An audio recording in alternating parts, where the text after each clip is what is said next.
잠언 16장 25절부터 우리 마지막 33절까지 오늘 다 보도록 하겠습니다.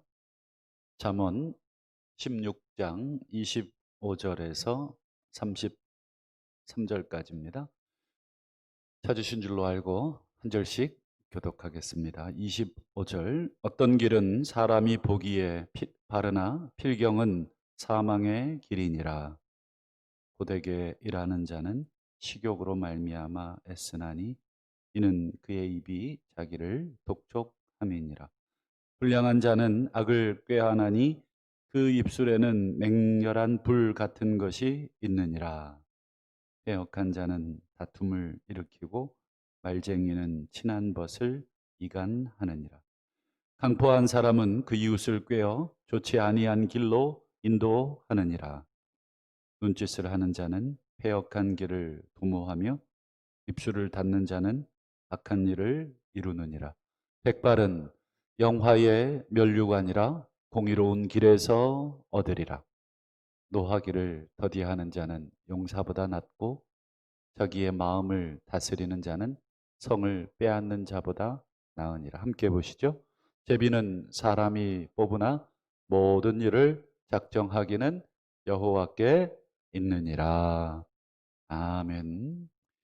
오늘도 복된 주일, 또 우리 모든 성도님들 하나님 앞에 기쁨으로 또 경배할 때 하나님께서 우리의 목자가 되어주시고, 또 연약하고 또 부족하지만 하나님의 이끌림을 받는, 그래서 하나님께서 우리의 삶을 축복하시는 그런 삶이 되시기를 주의 이름으로 축원합니다.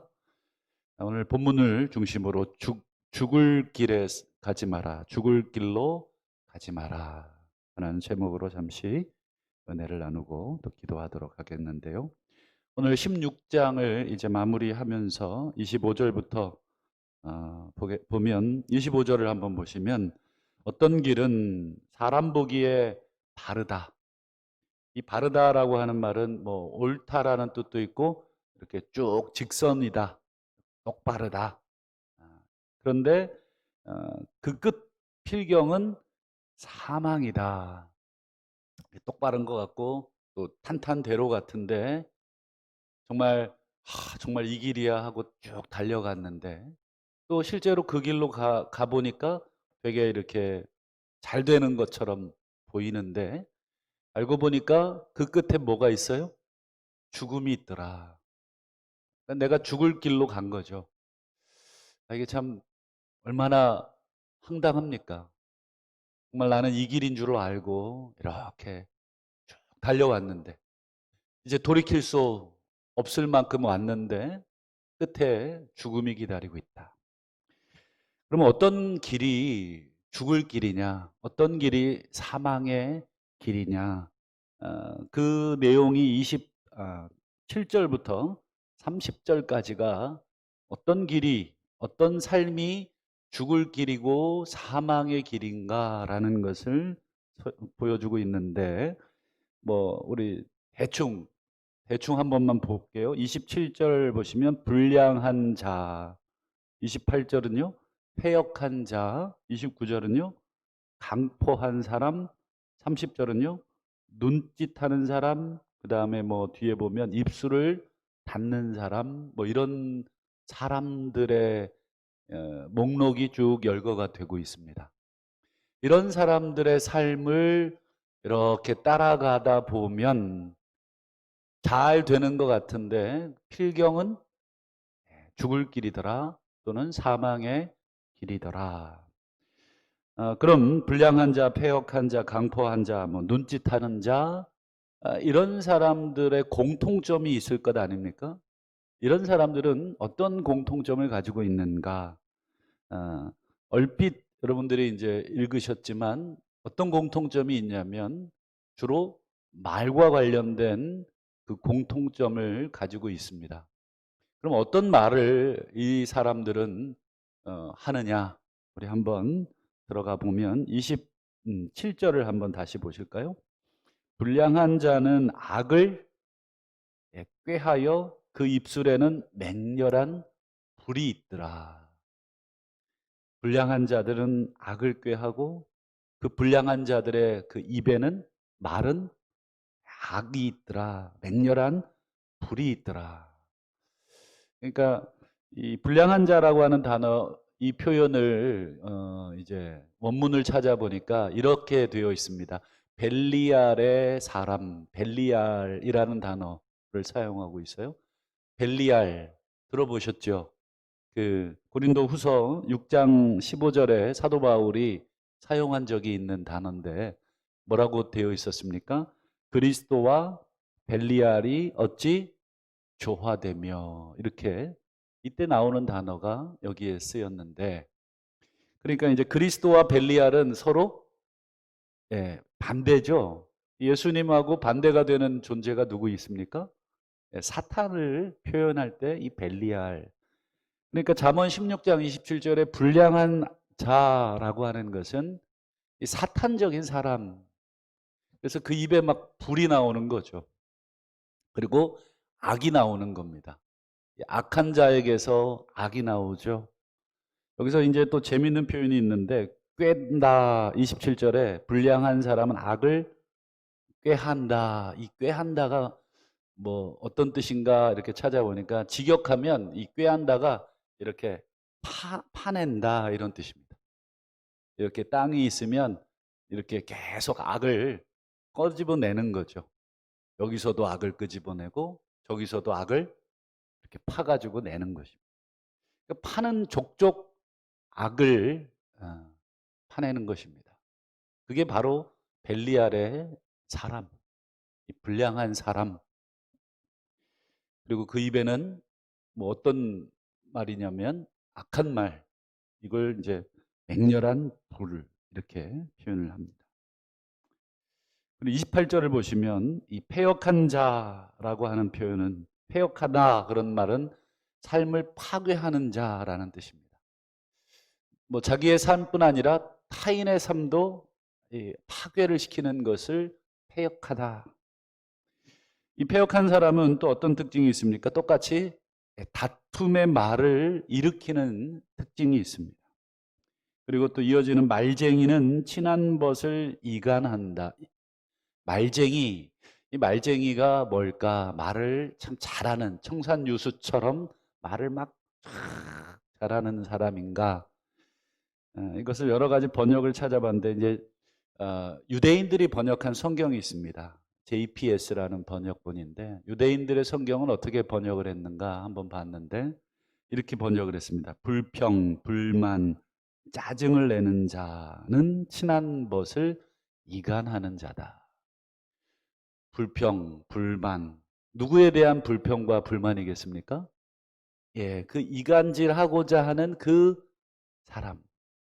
이 사람하고 이 사람하고 이간질을 좀 시키려고 합니다. 그러면 간단하다는 거예요.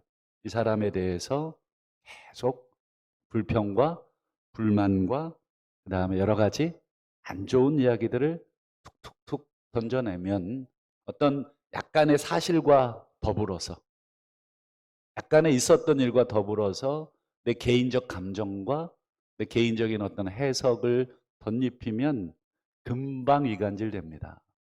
뭐 우리도 당해봐서 알고 또 해봐서 잘 아시죠. 사람 참 안 좋은 그런 모습을 지금 28절에서 말씀을 하고 있습니다. 여기도 마찬가지로 다 말쟁이, 전부 다 언어와 관련된 그런 특징들을 또 말씀하고 있고, 29절도 볼까요? 강포한 사람. 여러분, 강포라고 번역되어 있는 단어는 거의 한글 성경에서는 폭력으로 번역을 다시 바꾸시면 맞습니다. 그 노아 시대 사람들을 어떻게 특징 지어 표현했었습니까? 강포가 땅에 가득하더라. 강포. 그 한자말인데 그걸 이제 강포라는 말을 우리 일상에서 잘 안 쓰잖아요. 그래서 이걸 뭐 딱 하고 느낌이 잘 안 오실 텐데 폭력적이다 이런 뜻입니다. 폭력적인 사람은 그 이웃을 꿰어 그 이웃을 꿰다. 이렇게, 이것도 다 언어적인 특징입니다. 그다음에 좋지 아니한 길, 이 원문에 보면 이 좋지 아니한 길은 선하지 않다라는 뜻입니다. 선하지 않다. 선하지 않은 길로 인도한다. 여러분, 폭력적인 사람이 이렇게 인도하는 좋지 않은 길, 선하지 않은 길은 어떤 길이겠습니까? 예, 콩 심은데 콩 나는 것처럼 폭력적인 사람이 인도하는 그 좋지 않은 길은 당연히 폭력적인 그 삶으로 아마 이끌어 가는 것입니다. 여러분, 꼭 때려야만 폭력입니까? 그렇지 않죠. 그것은 그냥 물리적 폭력이고 여러 종류의 폭력이 있는 것입니다. 뭐 말로 하는 폭력도 있고 또 기타 사기를 치는 것도 또 그 사람에게 경제적인 폭력을 가하는 것이고 뭐 좀 사회적 그 이슈로 막 갑질 뭐 이런 말들 이것도 다 뭐 폭력으로 규정을 하지 않습니까? 그게 바로 29절에 강포한 사람이 이웃을 이렇게 유혹해서 이끌어가는 그 삶이 되겠고 30절도 보실까요?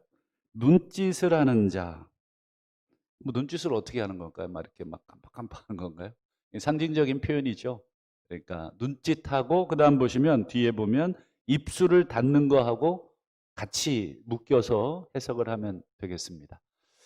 그러니까 입은 안 열고 눈만 막 깜빡깜빡 해갖고 막 이렇게 눈 신호를 주는 거죠. 막 이렇게 해갖고 막 야 네가 쟤를 어떻게 뭐 마치 야구 감독이 사인을 막 이렇게 해갖고 적들에게 어, 내 신호를 잘 모르게 이렇게 우리끼리 뭔가 이 맞춰놓은 그 수신호를 통해서 작전을 짜고 막 지시를 하듯이 이 말로 하면 다른 사람이 알아들을 수 있으니까 입은 닫고 이 눈짓으로 패역한 일을 도모하고 악한 일을 이루고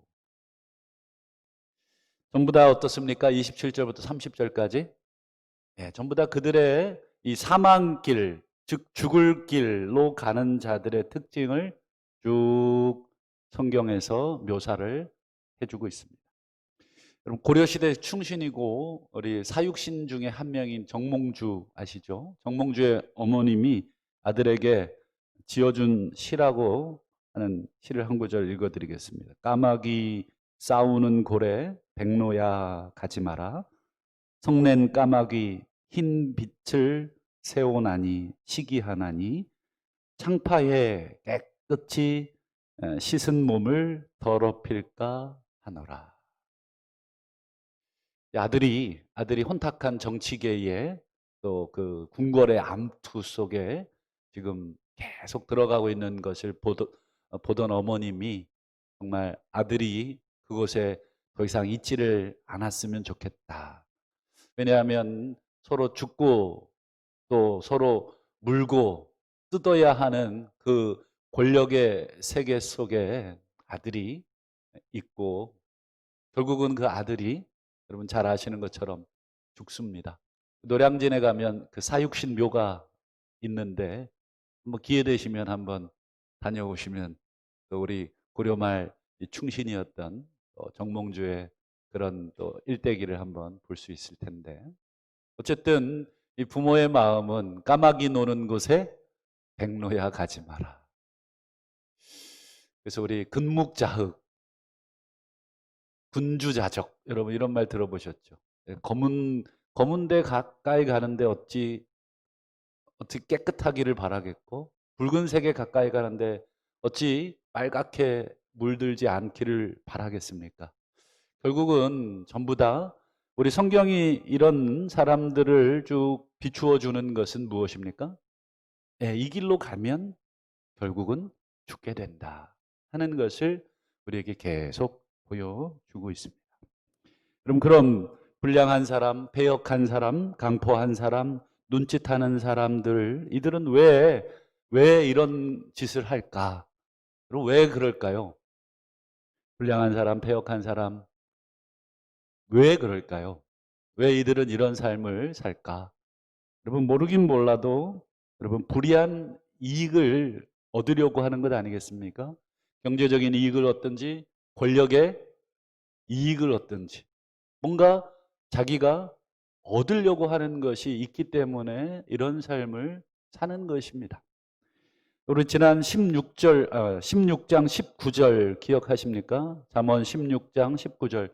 겸손한 자와 함께 하여 마음을 낮추는 것이 교만한 자와 함께 하여 탈취물을 나누는 것보다 낫다. 탈취물이 무엇입니까? 예, 뭔가 빼앗은 물건, 즉 교만한 자들이 다른 사람의 물건을 빼앗은 것입니다. 교만한 사람들이 빼앗기 위해서는 아까 말한 여러 가지 모습들, 불량한, 패역한, 강포한, 눈짓을 하는 이런 삶들을 해야 탈취물을 얻는 것이죠. 그리고 자기들끼리 그 탈취물을 나누게 되지 않습니까? 그래서 이익을 얻게 되는 것인데 그 이익을 그러한 방법으로 얻는 자들과 함께 그 이익을 나누는 것보다 어떻게 하는 게 낫다고요? 그냥 겸손한 자들과 함께 탈취물은 없어도 마음을 낮추는 것이 훨씬 낫다. 그래서 여러분 이제 결론적으로 31절부터 32절까지가 이제 결론인데요. 그러면 이제 정반대의 삶을 보여줍니다. 배역하고 불량하고 폭력적이고 이런 삶. 그래서 탈취물을 나누는 삶이 아니라 정반대의 삶, 즉 하나님이 원하시는 삶을 이제 마지막으로 보여주는데 31절 보시죠. 백발은 영화의 면류관이라 공의로운 길에서 얻으리라. 백발은 즉 하얀색의 머리카락을 백발이라고 하잖아요. 백발은 영화의 면류관이다. 우리 염색하신 분들 어떻게 합니까? 그런 뜻이 아니라 이 백발이라고 하는 건 여러분 이 자체가 뭐예요? 오래된 분들이 가질 수 있는 이 머리 색깔입니다. 젊은 친구들도 물론 요즘 뭐 유전적인 영향으로 백발이 빨리 되는 친구들도 있습니다. 제 친구는 40 초반에 완전 백발이 됐어요. 염색을 한 줄 알았더니 유전이더라고요. 그래서 뭐 처음에는 자기도 막 너무 나이 들어 보여서 머리만 보면 할머니거든요. 그래서 막 지하철에서 막 양보받고 막 스트레스 받아서 그래서 이제 뭐 염색도 했는데 그냥 생긴 대로.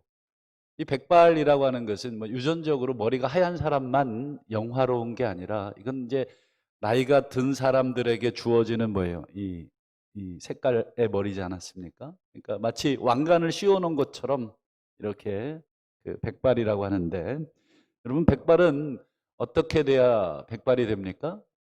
단명하지 않고 장수해야 백발이 됩니다. 그러니까 여러분 어떻게 해야 이 영화의 면류관인 백발을 얻습니까? 어떻게 해야 단명하지 않고 오래오래 이 땅에 하나님께서 주신 삶을 살아갑니까? 그것은 뒤에 나오는 공의로운 길에서 그 백발을 얻을 수 있다. 즉 영광을 얻을 수 있다. 공의의 길 속에서 멸망의 길을 걷는 사람의 삶 속이 아니라 공의의 길을 걷는 사람 삶 속에서 백발을 영광을 얻게 된다. 그래서 공의의 길은 여러분 잘 아시는 것처럼 하나님과 우리 시편 또 잠언 전도서가 계속 강조하는 공의는 뭐예요? 하나님과의 올바른 관계. 이 공의 차데크라고 하는 이 단어는 너랑 하나님이랑 나랑 하나님이랑 관계가 좋다라는 뜻입니다. 우리가 하나님과 관계가 좋은 상태를 공의롭다. 그건 하나님이 우리에게 너 참 공의롭구나 라고 이야기하실 때는 너랑 나랑의 관계가 좋구나. 그래서 나랑 같이 걸어갈 수가 있다라는 뜻의 의미입니다. 결국 여러분 백발, 영화, 영광이라고 하는 것은 하나님이 당신과의 관계 속에서 주시는 복이다. 그럼 마지막 32절은 무슨 뜻인가? 바로 이 31절을 조금 더 풀어 쓴 내용인데, 어떤 삶이 하나님이 원하시는 공의로운 삶이냐 라고 하는 것인데, 32절 보시면 노하기를 더디하는 삶, 뒤에 보시면 자기 마음을 다스리는 삶. 노하기를 더디한다는 건 뭐예요? 앞에 말한 그 27절부터 30절까지의 그런 사람들의 삶과는 정반대의 삶을 산다는 것입니다. 그리고 마음을 다스린다는 것도 똑같은 의미입니다. 내 마음을, 탈취물을 얻고 싶은 마음을, 그들과 함께 하고 싶은 마음을 잘 다스리고, 그쪽으로 가면 이익이 있고 그쪽으로 가면 얻는 게 있는 것 같아도, 만약에 그것이 여호와 보시기에 공의롭지 않다라고 한다면 그 길을 듣더라도 돌이켜라 하는 것이 32절의 말씀입니다. 오늘 복된 주일입니다. 악한 꾀, 다툼, 폭력, 패역한 일을 도모하는 악일의 길, 필경은 죽을 길, 사망의 길. 25절 말씀이 그 말씀입니다. 그 사망의 길이라고 하는 것을 기억하시고, 오늘 하루도 하나님 앞에 예배자로 사시면서 하나님이 원하시는 삶이 무엇이고 기뻐하시는 삶이 무엇인지 항상 이 길이 바른 길인가, 내가 걷고 있는 이 걸음이, 내 인생이, 내 방식이 바른가 늘 예배하면서 하나님 앞에 점검 받으시고 또 고민하고 기도하면서 걸어가시는, 그래서 저 길 끝에 생명이 기다리시는 그런 복된 삶이, 인생이 되시기를 주의 이름으로 축원합니다.